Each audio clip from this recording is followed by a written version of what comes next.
numbers ramp up a little bit as we're receiving more reports of trees toppling and the winds picking up and knocking out power to several areas. Yeah, and I expect that to continue as we go throughout the day, as you just stated there. I did want to show you and focus in on a cluster of showers and storms, as you see on the side of your screen there. We're watching this cluster that continues to kind of congeal together and get a little stronger there, and as you can see, we're just keeping a very close eye on it. It's not severe warned yet at this time, but it's pretty strong, and it's producing lots of lightning and definitely some heavy rain. So what I want to do here is I want to show you this a little bit closer. Let's go right on in. It's very near Chireno, getting closer to San Augustine here. So I'm going to put some streets on here and show you here if you're going to be traveling there, crossing over FM 1196 here. This is going to be moving towards Jericho, Calgary, over towards San Augustine, crossing that 96 and Texas 147 corridor. So keep that in mind, and I'll come back out here and put a track on it for you just to give you a better idea, again, of where you are, the leading edge of some of those strong gusty winds. Again, strong storm, but not severe, but watch out in the Broadus Community Center in the next 10 to 15 minutes, and eventually over towards the Milam area as well.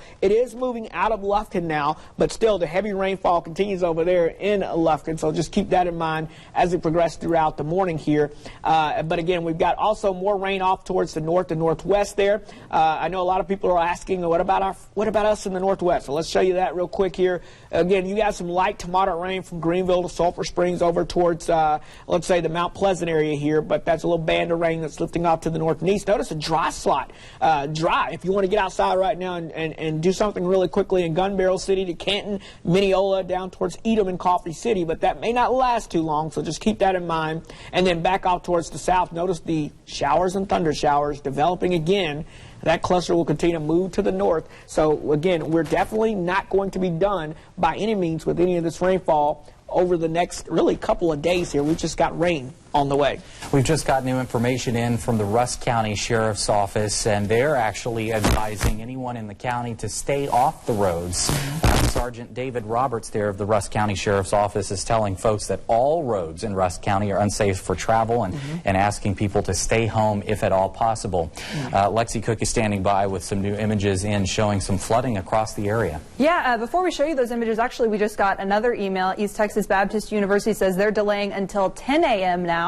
That's going to be all 8 a.m. and 9 a.m. classes are canceled due to severe weather and flooding, and the university will resume classes at 10 a.m. this morning. That is at East Texas Baptist University. Let's get to some of those pictures. The first picture I want to show you is one of our viewers sent us in a picture from 14 in the Loop. This is in Tyler. Check out the gas station. This is the Bunny's truck stop. It is completely flooded, so avoid this area if at all possible. We also had somebody send us a picture of Rose Redmond Trail. There, you can see that. That's also in Tyler, flooded out right there. And we have another picture from Highway 80. This is near White Oak. You can see road completely closed, some people not being able to cross right there. Many people sending us emails, like Lane said, Rusk County telling people to stay off the road. We're getting another report from Tyler Police Department. They're saying Loop 323 at Texas College Road is shut down. Tyler Police urging drivers to use caution, avoid the area. Again, Erica Bazaldua, she's at Lake Palestine. She's showing us several pictures of damage there. We'll go back live with a report for her. And we're just continue to monitor these situations. Cedric? All right. Well, thank you, Lexi. Yes, we definitely continue to monitor the situation out there for you. Radar, of course, showing us things are fairly quiet here.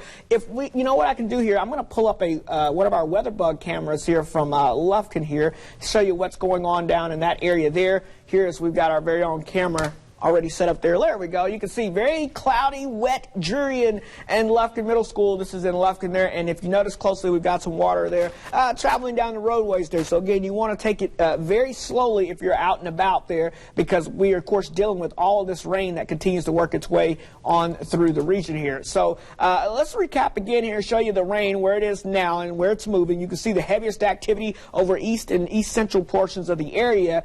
And again, I want to recap on some of the watches and warnings for you here. Flash flood warning continues for Harrison, Marion, Rusk, Panola, Western Shelby, and Gregg counties until 10:45. And then flash flood warning in effect for Smith, Upshur, and Wood counties until 7:15 this morning.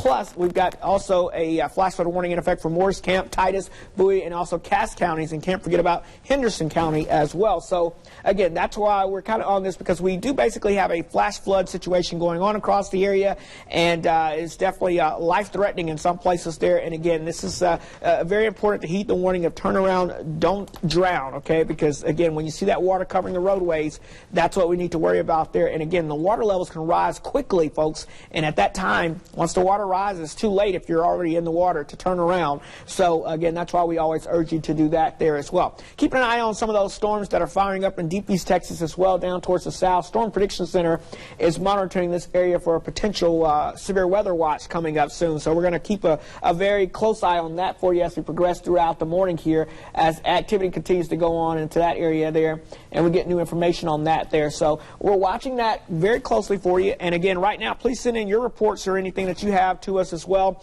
and we'll be able to communicate that well. That's what I know we're continuing to watch the power outages and things like that come in also there. So just scanning for some new information there. But I tell you what, looking at some of the radar estimates out of Henderson County, we're seeing 6 to 10 inches of rainfall so far since midnight this morning, and folks, we've got more to go. So reporting several roads closed as well. Okay. And Alexia Stones, the Kilgore Police, reporting several roads closed. Of course, I'm sure across all of these Texas, we're dealing with some road closures here. So this is one of the important features where you need to just make sure you check to make sure that your road, your route that you typically travel is open and able to be able to commute through. And all morning we've been referencing this free service that's so critical to keeping you safe today, and that's using TxDOT's website, drivetexas.org, and that will help you keep tabs on exactly where the flooded roads are across East Texas. And again, this is from Angelina County to Smith County to Gregg County. You can all points in between find the latest conditions on travel for East Texas during all of this heavy rain. Oh, yeah, and this is a widespread event. This is covering more than one particular county. This is covering more than one particular neighborhood. You know, we're seeing water rescues and also seeing the potential road closures and all that activity going on area-wide, which is why we wanted to let you know about it here, as, of course, this is life-threatening to some folks, so we want to keep you updated. Let's go back to the radar if we can. I want to show you that again here in full mode here. We'll show you what's going on again as we reset here for you. And then, as you can see here, we're dealing with some heavier rain now lifting out of the Nacogdoches and Lufkin area, moving towards the north and east. So this is now making its way up towards the center area, St. Augustine, over towards the 96 corridor there, and this will be making its way towards the Tenaha and Huxley area. Watch out in Logansport for heavy rain and lots of lightning as this continues to drift off towards the north and east there. And so as we put a quick little storm track on that for you here, again showing you the part where it's kind of bowing out where the winds are the strongest there, continue to lift off towards the north and east at 40. So Nick, watch out in center and also Shelbyville as we go throughout the next few moments as well here. We're getting reports now of trees down as well. We've got a tree down blocking FM 16 just east of FM 1253. So definitely seeing with those winds picking up. You know what? Let's actually check out the winds and see here what our winds are doing right now. And I'm going to pull those up for you here. Current winds across most of East Texas right now. This is some of our reports coming in. These are sustained winds. They're out of the north in most locations at about 15 to 20 miles per hour. But also notice that we are seeing now wind gust at this time. Wind gusts are a little higher out there across the region. Wind gusts up to 31 recently in Palestine, 32 in Nacogdoches. Those are just winds outside of thunderstorms, folks. Those are not associated with thunderstorm winds, and that's another reason why with all the wet ground we're going to see some of these trees continuing to come down across the region as well. So we're going to continue to monitor that as well. I believe we're going to check in now with Lexi. I think she has some new information. We do. We just got an update from Panola College. They are closing all of their campuses. That's in Carthage, Marshall, and Center today. Those are going to be closed due to flooding in the roadways. Again, Panola College completely closed today. All of the campuses, Carthage, Marshall, and Center. We also want to take you back to Lake Palestine, where we have some photos of some damage there. Earlier, we checked in with our Erica Bazaldua. You could tell it was hard to hear her with the wind out there, and check out what the wind's done to some of these docks. This is just off Lake Palestine, another just totally destroyed out there. So high winds, be very careful. We're also getting reports of water and high wind on Highway 154 west of Kelsey Creek. That's west of Gilmer, and lots of pictures of White Oak, narrow to the US 80. Old US 80, that is, not Highway 80, I guess we said earlier. But yeah, lots of pictures. Thank you to everybody who's sending these in. We're getting, somebody else is saying Gum Springs Road in Longview was also overflowed. They said there were no police or emergency crews out there. So be careful if you use Gum Springs Road, and we'll send it back to you guys. All right, Lexi, we are just learning some new information here about yet another high water rescue. The latest information coming in from our own Carrie Compton, who's monitoring traffic conditions all across East Texas this morning. It looks like this high water rescue is just west of Gilmer. This is on Highway 154 west of Kelsey Creek. So a high water rescue west of Gilmer. And this is on Highway 154 west of Kelsey Creek. We're still trying to learn exactly who may be involved and get information from law enforcement about possible injuries. The best advice here is to stay clear of that area. And of course, as you learn of conditions similar to this in the area, you can let us know by sending us messages via our Facebook and Twitter accounts. And you can also send any of the photos that you receive to sendit@kltv.com or sendit@ktre.com,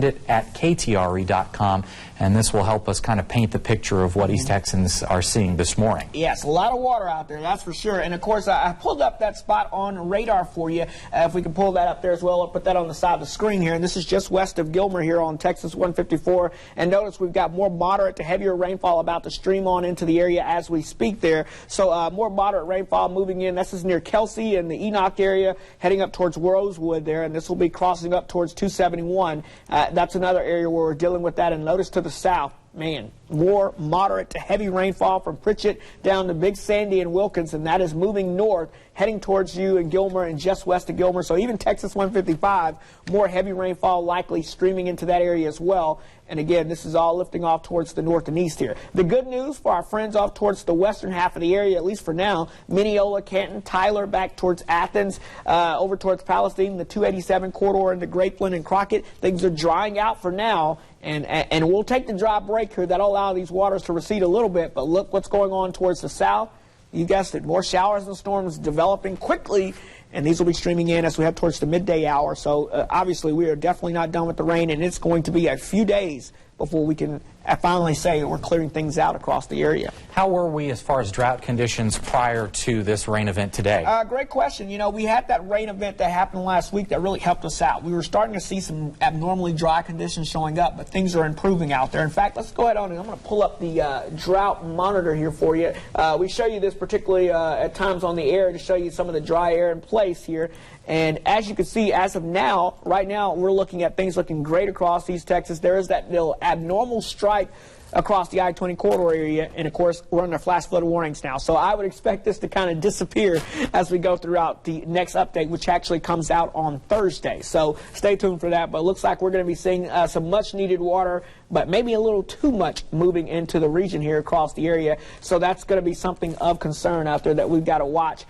This is a look here live from our tower cam looking down 69 here along Broadway, and you can see traffic beginning to flow smoothly. Notice traffic at this time of the morning usually is pretty booming going down this stretch of the highway, but right now things are fairly quiet, but things are starting to get going. But watch out, still some ponding on the water and the roadways down in that area there. And of course, don't forget about our Storm Tracker mobile weather app, a very useful tool. Of course, the biggest thing about that, not only do you get the radar at your fingertips, but you get live streaming, and that is, you can't beat that. And of course, we have crews and cameras positioned all over East Texas this morning. Let's give you a live look in Tyler now from Gentry Parkway and MLK, and you can see here that the water is completely covering the roadway there in the center of your screen. You can see the white stripe toward the bottom center of your screen. And so this is what folks are seeing as they're heading out the door this morning. You can see that in the far distance on the right side of your screen, there's a police car that's sitting there and blocking traffic, and not really able to tell here because of how far away it is, but you can look in the center of your screen. It looks to be a white Dodge pickup that may be stranded there in the water. Someone possibly abandoned that vehicle as the water levels began to rise, or it stalled out due to the water's impact there on the engine. So again, this is in Tyler right now, a live picture from Gentry and MLK. And we also have information about about another closure in Tyler. Tyler police are telling us at Loop 323 and Texas College Road, they have shut it down also due to flooding, and are asking folks to find another way around the area this morning. Cedric? All right, well, we've got some breaking weather news here for you, so let's get over to Storm Tracker Live Doppler Radar Network here, and I want to show you what's going on here because we've got a new tornado warning that's in effect now, a new tornado warning that has just been issued here, so let's go ahead and take you in there. This encompasses northeastern St. Augustine County in East Texas and also southeastern Shelby County, and this goes until 9 a.m., a new tornado warning that has just been issued there. This covers you folks from St. Augustine to the Huxley community. So let's take a look at what's going on radar here as we switch over here, and I can show you this a little bit better here. St. Augustine crossing Texas 21 and getting ready to cross over Texas 87. So for our friends here in Deep East Texas, we continue to track that. Let's get some of the latest information for you on this warning here. And as you can see here, we're looking at, again, St. Augustine and Shelby County here under a tornado warning here. Let's pull that back up. There we go. So let's clear this off here and look at the winds. Let's go right to that first because we want to see what's going on. And if you look closely here, we've got a lot of clutter here. So let's see if we can clear that up a little bit better there for you. Let's see here.